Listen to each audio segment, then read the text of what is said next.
नमस्कार विद्यार्थी मित्रांनो, आज आपण इयत्ता 10वीच्या भूगोल विषयातील प्रकरण क्रमांक 4 हवामान या पाठाचा अभ्यास करणार आहोत. गेल्या पाठामध्ये प्राकृतिक रचना व जलप्रणाली या पाठांतर्गत आपण भारत व ब्राझील या दोन देशांच्या प्राकृतिक रचनेचा त्याचबरोबर त्या ठिकाणी असणाऱ्या जलप्रणाली यांचा सविस्तर अभ्यास केला. आज आपण भारत व ब्राझील या दोन देशांच्या हवामानाचा अभ्यास करणार आहोत. या प्रकरणाच्या सुरुवातीला ब्राझील देशाच्या पर्जन्यमान आणि तापमान दाखवणारा एक नकाशा दिला आहे. त्याचबरोबर त्या ठिकाणी ब्राझीलच्या प्राकृतिक रचनेची छेदरेषा दाखवणारी एक आकृती दिली आहे. या नकाशाच्या बाजूला असणाऱ्या प्रश्नांची उत्तरं आपल्याला मिळवायची आहेत. त्यासाठी त्याचा अभ्यास करताना तुमच्यासमोर जर पाठ्यपुस्तक असेल तर अधिक चांगल्या प्रकारे तुम्हाला त्याचं आकलन होईल. पहिला प्रश्न त्या ठिकाणी असा आहे, नकाशातील समताप रेषांचा विचार करता ब्राझीलमधील सरासरी तापमान कक्षा किती आहे? मला असं वाटतं जेव्हा आपण नकाशाचं निरीक्षण करतो आहे त्यावेळेला सूची ही पाहिली पाहिजे. सूचीमुळं आपल्याला प्रश्नांची उत्तरं मिळवणं हे अधिक सोपं जातं. आपण सूचीच्या माध्यमातून जर नकाशाचं निरीक्षण केलं तर आपल्या असं लक्षात येईल की नकाशातील समताप रेषांचा विचार करता ब्राझीलमधील सरासरी तापमान कक्षा ही 18 अंश सेल्सिअस ते 28 अंश सेल्सिअस इतकी आहे. दुसरा प्रश्न आहे, कोणत्या भागात जास्त पाऊस पडतो?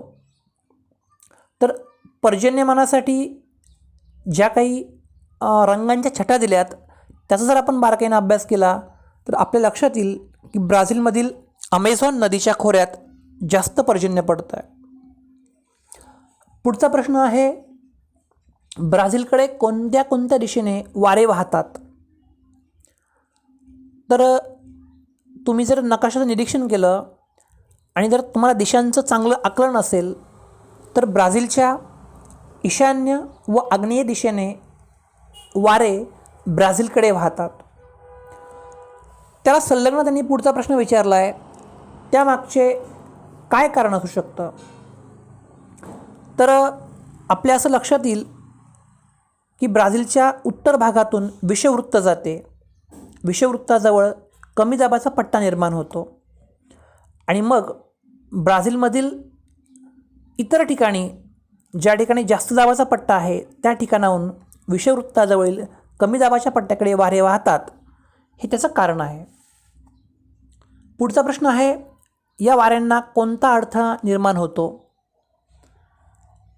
तर प्राकृतिक रचनेचा जर तुमचा अभ्यास क्लिअर झाला असेल तर आपल्या असं लक्षात येईल की ब्राझीलमधील वाऱ्यांना अजस्र कड्याचा व ब्राझीलच्या उच्चभूमीचा अडथळा निर्माण होतो. पुढचा प्रश्न आहे, या वाऱ्यामुळे कोणत्या प्रकारची वृष्टी होत असेल?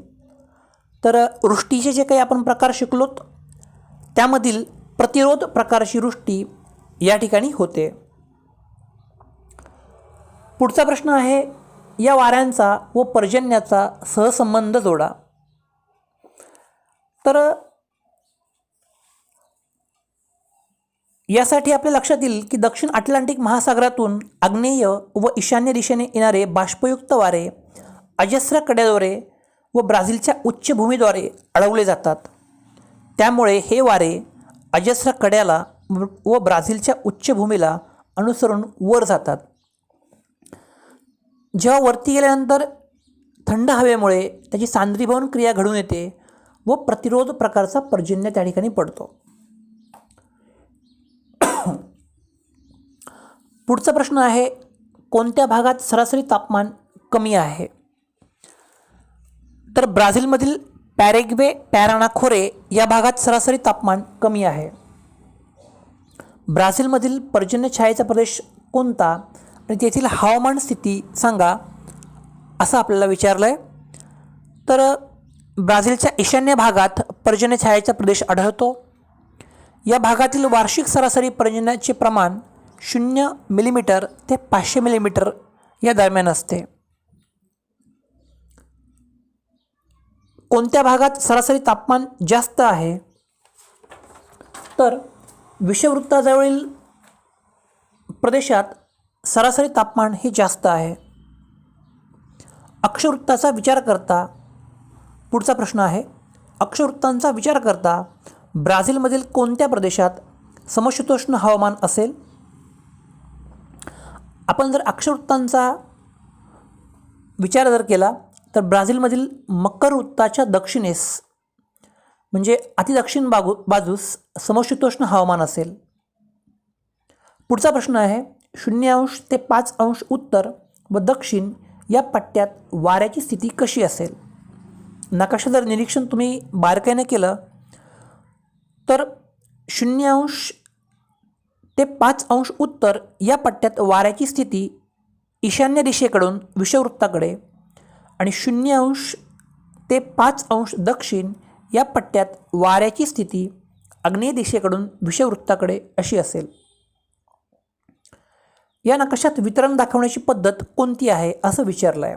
आपण इयत्ता 9वीला वितरणाच्या पद्धती शिकलो आहोत. त्यातील या ठिकाणी नकाशात वार्षिक तापमान दाखवण्यासाठी समघनी पद्धतीचा आणि सरासरी पर्जन्यमान दाखवण्यासाठी क्षेत्रघनी पद्धतीचा वापर करण्यात आलेला आहे. आता याचप्रमाणे आपल्यासमोर पाठ्यपुस्तकाच्या पान नंबर 26 वरती भारत देशाची वार्षिक सरासरी पर्जन्यमान आणि तापमान दाखवणारा एक नकाशा दिला आहे आणि त्याच्या बाजूला काही प्रश्न विचारले आहेत. त्यातला पहिला प्रश्न आहे, तुम्ही तुमच्यासमोर जर या नकाशाचं निरीक्षण करण्यासाठी पाठ्यपुस्तक ठेवलं तर अधिक चांगल्या प्रकारे तुम्हाला त्याचं आकलन होईल. त्या ठिकाणी पहिला प्रश्न आहे, 4000 मिलीमीटरपेक्षा अधिक पर्जन्यमान असलेले प्रदेश कोणते? तर ईशान्य भागातील काही प्रदेश, त्याचबरोबर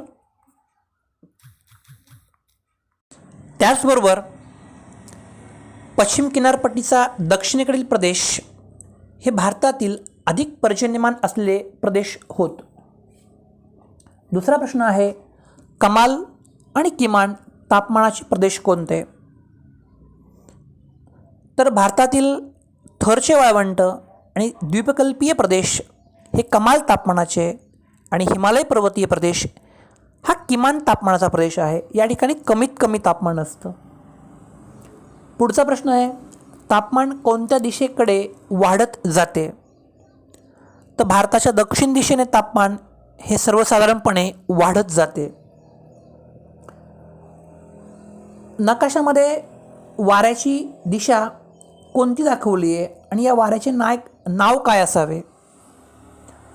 तर नकाशामध्ये वाऱ्याची दिशा ही नैऋत्य दिशेकडून ईशान्य दिशेकडे दाखवली आहे आणि या वाऱ्याचं नाव ज्याच्या माध्यमातून आपल्याला पाऊस पडतो ते म्हणजे नैऋत्य मोसमी वारे, ज्याला आपण मान्सूनचे वारे असेही म्हणतो. भारतातील पर्जन्यासाठी कोणते वारे कारणीभूत आहेत? तर भारतातील पर्जन्यासाठी प्रामुख्यानं नैऋत्य मोसमी वारे, ज्याला आपण मान्सूनचे वारे म्हणतो, हेच कारणीभूत आहेत. राजस्थानच्या काही भागात वाळवंट आढळते, याचे कारण काय असेल? तर राजस्थानचा मध्य भागात अरवली पर्वतरांग नैऋत्य ईशान्य दिशेत पसरलेली आहे. या पर्वतरांगेमुळे नैऋत्य मोसमी वारे अडवले जातात आणि त्यामुळे अरवली पर्वताच्या वाऱ्याकडील बाजूवर तुलनेने जास्त पाऊस पडतो. परंतु अरवली पर्वताच्या विरुद्ध बाजूस ज्या ठिकाणी पर्जन्यछायेचा प्रदेश तयार होतो त्या ठिकाणी पर्जन्य पडत नाही. पर्जन्यछायेच्या प्रभावामुळे राजस्थानच्या काही भागात म्हणजेच राजस्थानमधील वायव्य भागात वाळवंट आढळते. पुढचा प्रश्न आहे, देशाच्या उत्तर भागात हवामान कोणत्या प्रकारात मोडते? तर भारताच्या उत्तर भागातील हवामान समशीतोष्ण प्रकारामध्ये मोडते. भारतातून जाणारे व हवामानावर परिणाम करणारे प्रमुख अक्षवृत्त कोणते आहे ते काढायला सांगितले आहे आपल्याला. तर कर्कवृत्त हे भारतातून जाणारे आणि भारताच्या हवामानावर परिणाम करणारे प्रमुख अक्षवृत्त होय. तुम्ही त्या अक्षवृत्ताची जी रेषा आहे ती काढायची आहे, त्याचा सराव करायचा आहे. पुढचा प्रश्न आहे, भारताच्या द्वीपकल्पीय पठाराच्या कोणत्या भागात निमशुष्क स्थिती आढळते व त्याचे कारण काय असावे? उत्तर सांगता येईल आपल्याला त्याचं.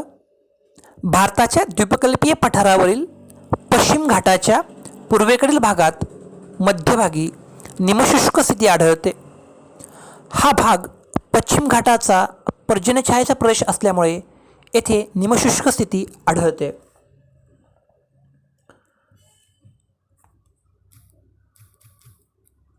आता आपल्याला ब्राझील देशाच्या हवामानाचा अभ्यास करायचा आहे.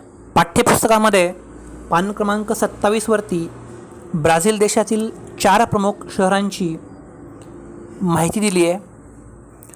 आलेखाच्या माध्यमातून ब्राझीलमधील 4ही प्रमुख शहरांमध्ये तापमान किती आहे, पर्जन्यमान किती पडतं हे दर्शवलेलं आहे. त्याच्या खाली काही प्रश्न आपल्याला विचारलेत. त्या प्रश्नांची उत्तरं आपल्याला त्या शहराच्या आलेखाच्या माध्यमातून द्यायची आहेत. हाही भाग अभ्यासताना तुमच्यासमोर जर पाठ्यपुस्तक असेल तर अधिक चांगल्या प्रकारे तुम्हाला त्याचं आकलन होईल.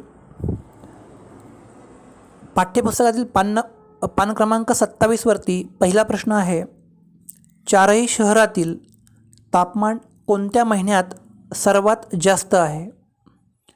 या ठिकाणी ब्राझीलमधील मॅनॉस शहर, बेलेम शहर, पोर्तो ॲलेग्रे आणि रिओ दी जानेरिओ असे 4 शहरांची माहिती दिलेली आहे. तर 4ही शहरातील तापमान हे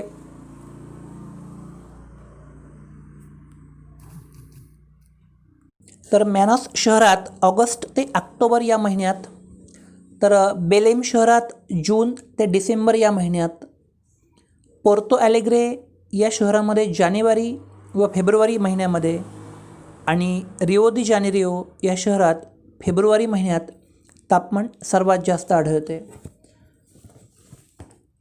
पुढचा प्रश्न आहे, दिलेल्या शहरात जास्त पाऊस कोणत्या महिन्यात पडतो?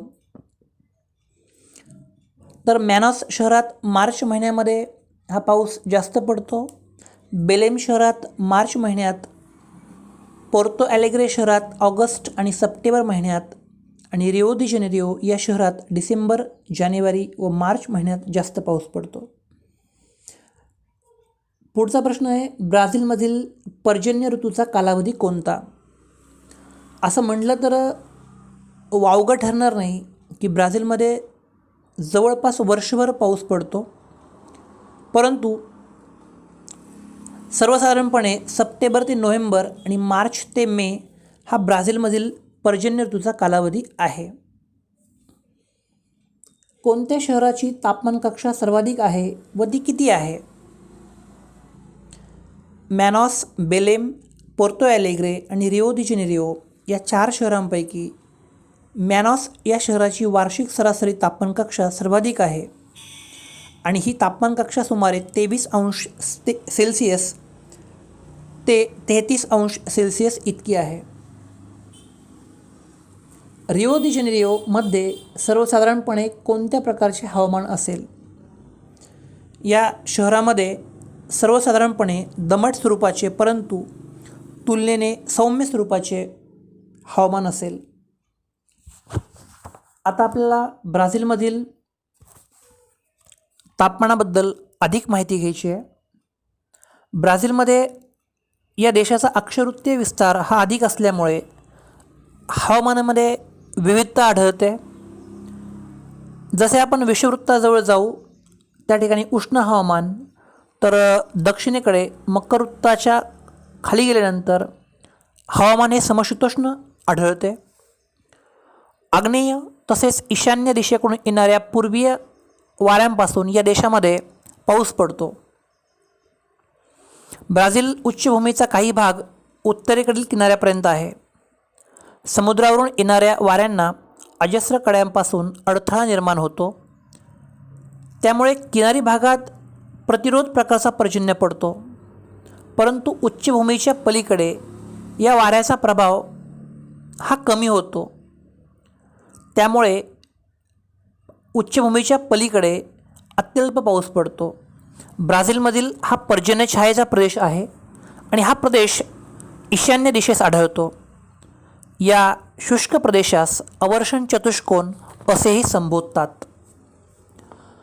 तापमानाच्या संदर्भात ब्राझीलचा उत्तरेकडील प्रदेश हा उष्ण आहे, कारण त्या ठिकाणावरून विषुववृत्त गेलेले आहे, तर दक्षिणेकडील प्रदेशाचे तापमान तुलनेने कमी आहे. यामध्ये ऋतुमानानुसार विविधता आढळते. ब्राझीलच्या किनारी भागात विषुववृत्ताजवळ तापमानात फारसा फरक पडत नाही. या प्रदेशात वाऱ्याचे ऊर्ध्व दिशेने म्हणजे वरती असे वहन होते.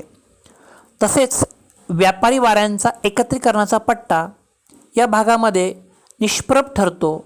त्यामुळे या ठिकाणी आवर्त स्थिती निर्माण होत नाही आणि म्हणूनच ब्राझीलच्या किनारी भागात वादळे फार क्वचित होतात. सर्वसाधारणपणे जर आपण विचार केला तर या देशाचा बहुतांश भाग हा उष्णकटिबंधात मोडतो, कारण या देशाच्या उत्तरेकडील भागातून विषुववृत्त जाते. या भागात हवेचे तापमान अधिक असते.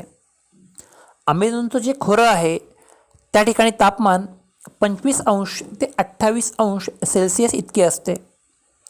तर जसं तुम्ही दक्षिणेकडे याल उच्चभूमीच्या प्रदेशामध्ये, या ठिकाणी हवामान थंड असते. समुद्रामुळे किनारपट्टी प्रदेशात हवामान सौम्य व आर्द्र असते. अमेझॉनच्या खोऱ्यात सुमारे 2000 मिलीमीटर इतका पाऊस पडतो, तर आग्नेय किनारपट्टीवरती 1000 ते 1200 मिलीमीटर इतका पाऊस पडतो.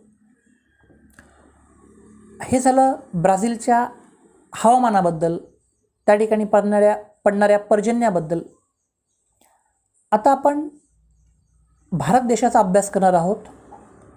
पाठ्यपुस्तकामध्ये पान क्रमांक 28 वरती भारतातील 4 प्रमुख शहरांची आकृती दिली आहे, ज्याच्या माध्यमातून आपल्याला वार्षिक सरासरी तापमान व पर्जन्यमानाचा अभ्यास करता येईल.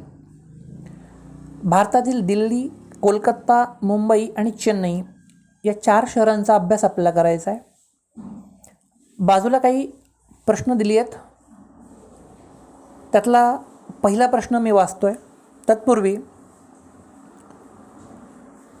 त्या आलेखांच्या डाव्या बाजूला तापमानाचे आकडे दिलेत आणि उजव्या बाजूला पर्जन्यमान जे मिलीमीटरमध्ये आहेत आणि अक्षवृत्त जी आहे किंवा अक्षवृत्तीय जी रेषा आहे, आडवी रेषा, त्याखाली महिन्यांची नावं दिली आहेत आणि लाल रेषा जी आहे ती कमाल तापमान दर्शवते आणि निळी रेषा जी आहे ती किमान तापमान दर्शवते.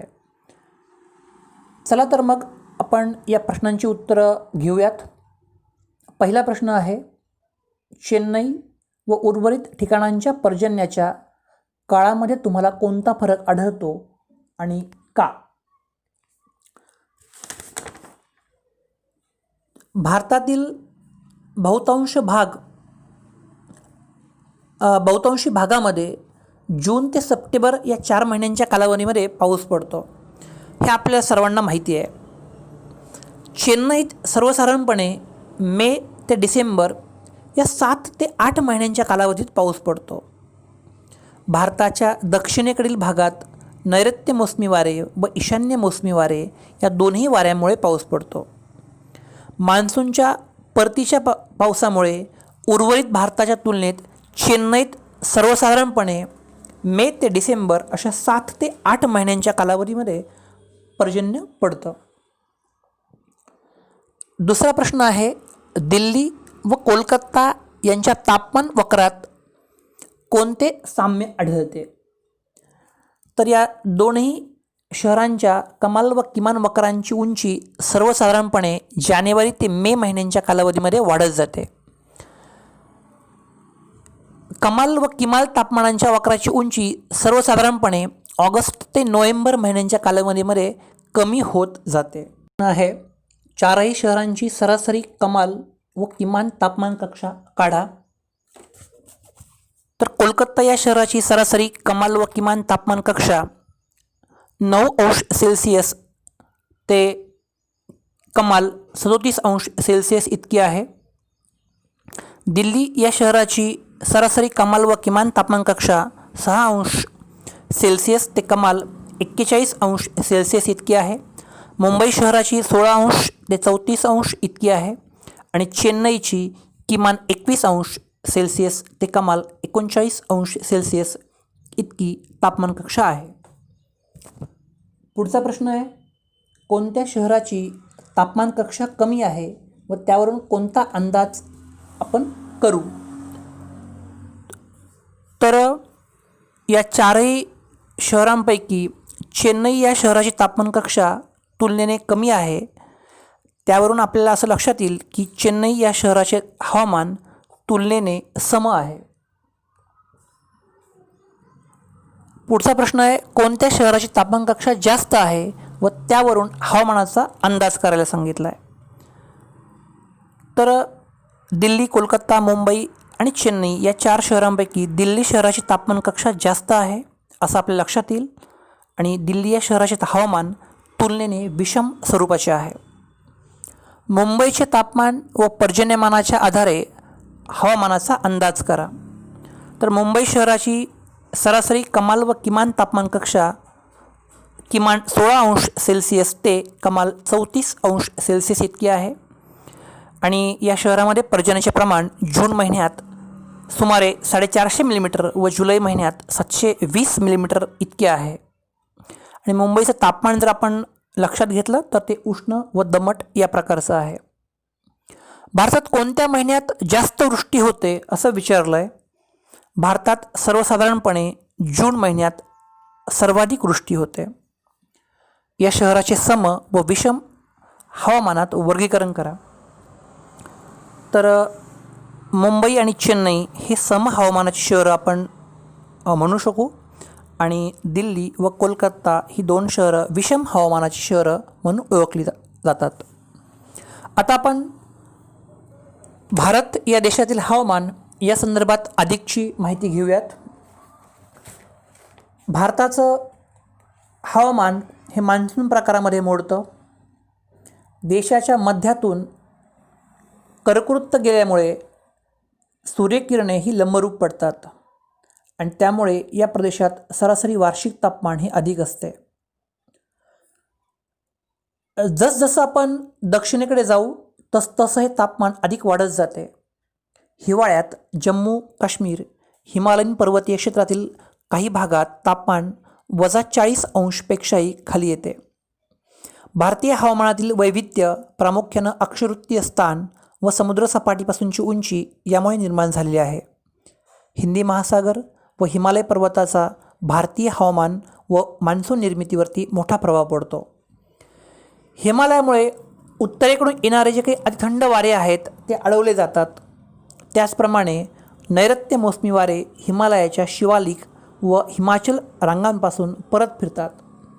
पंजाबचा मैदानी प्रदेश, राजस्थानच्या थर वाळवंटात उष्ण हवामानामुळे उन्हाळ्याच्या सुरुवातीला कमी दाबाचा पट्टा निर्माण होतो. त्यामुळे हिंदी महासागरातील जास्त दाबाच्या पट्ट्याकडून भारताच्या मुख्य भूमीकडे वारे वाहू लागतात. या बाष्पयुक्त वाऱ्यांमुळे भारतात पाऊस पडतो. हा पाऊस पश्चिम व पूर्व घाटांच्या अडथळ्यांमुळे किनारी भागात जास्त प्रमाणात पडतो, परंतु घाटांच्या वातविन्मुख प्रदेशात हा पाऊस कमी पडतो. हे वारे अरवली पर्वतरांगांना समांतर वाहतात. त्यामुळे गुजरात, राजस्थान या भागातही पाऊस कमी पडतो. हे वारे पुढे हिमालयाकडे जाऊ लागतात. त्यांची बाष्पधारण शक्ती वाढते. हिमालयाच्या नैसर्गिक तटबंदीमुळे पुन्हा एकदा त्यांना प्रतिरोध किंवा अडथळा निर्माण होतो. हिमालयाच्या रांगांपासून हे वारे परत फिरतात व त्यांचा परतीचा प्रवास सुरू होतो. ईशान्येकडून हे वारे हिंदी महासागराकडे परतताना द्वीपकल्पाच्या काही भागात पुन्हा पर्जन्य आणतात. हा मान्सूनचा परतीचा काळ असतो. भारताचे एकूणच हवामान वर्षभर उष्ण असते. मला वाटतं एका वाक्यासाठी किंवा रिकाम्या जागेसाठी हे विचारलं जाऊ शकतं. भारताचे एकूणच हवामान वर्षभर टिंबटिंब असते किंवा कसे असते, तर भारताचे एकूणच हवामान वर्षभर उष्ण असते. कर्कवृत्त हे भारताच्या साधारणपणे मध्य भागातून जात असल्याने भारताला उष्णकटिबंधीय प्रदेशात गणले जाते. अनियमित पाऊस, दुष्काळ, चक्रीवादळे, पूर इत्यादी नैसर्गिक आपत्तींचा सामना या देशाला बऱ्याचदा करावा लागतो. भारतीय हवामानशास्त्र विभागाने भारतात 4 ऋतू मानले आहेत. ते तुम्हा सर्वांना ज्ञात आहेत: उन्हाळा, पावसाळा, मान्सून परतीचा आणि हिवाळा. अशा प्रकारे भारत देशाचं जे काही हवामान आहे त्याच्याशी आपण बऱ्यापैकी सुपरिचित आहोत. अशा प्रकारे ब्राझील आणि भारत या 2 देशांचे हवामान, त्या ठिकाणी पडणारा पर्जन्याचा कालावधी, तो कशा प्रकारचा कोणत्या महिन्यामध्ये पडतो, या सर्वांबद्दल आपण या प्रकारामध्ये माहिती घेतली. या पाठाच्या खाली स्वाध्याय दिला आहे, तो स्वाध्याय तुम्ही सर्वांनी सोडवायचा आहे.